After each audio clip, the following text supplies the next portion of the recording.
경기도 부천시울 김기표입니다. 방금 동료 의원께서 특검에서 법무부에 파견 검사를 요청했는데 마치 대통령실에서 의견을 주어서 일부는 파견을 하고 일부는 파견하지 않았다는 취지로 주장했는데 검찰청법 34조에 보면 검사 임명과 보직은 법무부 장관의 제청으로 누가 합니까? 대통령이 하게 돼 있죠. 예, 그렇습니다. 특검에 파견되는 것도 사실상 정확히 말하면 대통령의 동의가 있어야 되는 거죠. 검찰에서 특검에 지금 파견된 것이 어떻다 운운하면서 야당에게 지금 그 정보를 제공하고 이런 일이 벌어지고 있습니다. 지금 이것은 검찰이 조직적으로 개혁에 저항하는 것이라고밖에 보이지 않습니다. 어떻게 돼서 야당 의원들한테 그 얘기가 들어갔고 어떻게 해서 그래서 야당 의원이 그 자료를 내놓으라고 하는지 그다음에 그걸 가지고 마치 특검의 수사가 공정하지 않다는 프레임으로 작용하게 했는지에 대해서는 장관 후보자께서 장관이 되신다면 이걸 규명해야 될 얘기인 것 같아요. 이런 부적절한 행동들이 저항이 되는 것이고 그래서 국민들이 염원하는 검찰개혁이 좌초하게 되는 것입니다. 이거 함부로 좌시해서는 안 되는 일이라고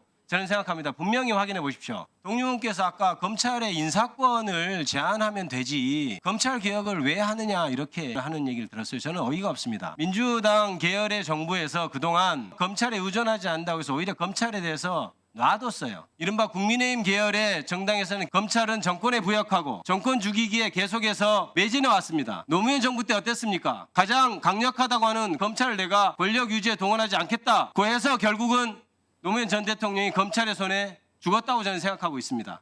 저는 순진했다고까지 봐요. 그런데 문재인 대통령 시절에는 역시 검찰 개혁에 대해서 얘기를 할 뿐 검찰을 정권 유지에 동원하지 않았습니다. 그랬더니 어떤 일이 벌어졌냐? 이제 검찰이 자기 조직 보호에만 급급해서 민주적 정당성이 없는 검찰이 스스로 자기 권익만 보호하는 집단 그렇게 변해갔습니다. 그렇다고 민주당 정부에서 우리가 정권을 가져왔으니 검찰을 우리 정권 유지에 이용해야 된다. 그렇게 할 수 없는 노릇이죠. 우리는 국민의힘과는 다르기 때문입니다. 정권을 잡은 입장에서 검찰을 이용하려면 검찰개혁 왜 하겠습니까? 그렇게 강력한 말 잘 듣는 최정의 검찰이 있다면 당연히 개혁 안고 가야겠죠. 그러나 우리 민주당 정부에서는 검찰이 정말 민주화돼야 된다는 사명감 때문에 검찰 개혁을 운운하는 겁니다. 민주당에서는 성인을 가지고 검찰을 이용하지 않겠다고 하지만 그 권력을 그대로 놔두니까 다시 정부가 국민의힘 쪽으로 바뀌니까 바로 국민의힘 쪽에 부역해서 정권 유지에 지금 기능하고 있다면 아예 누가 이용해도 정권에 부역하지 않고 국민의 권익에만 그리고 민주주의를 지킬 수 있는 그런 단위로 만들어야 되지 않겠습니까? 그게 지금 역사적 사명인 겁니다. 그래서 장관 후보자님께서는 그분을 명심하시고 이 정부에서 반드시 누가 권력을 잡더라도 검찰이 정권의 이른바 개가 되는 그런 흑역사가 되풀이되지 않아야 한다. 이것을 사명을 가지고 꼭 개혁을 이뤄주셔야 한다. 이 말씀드리고 싶습니다.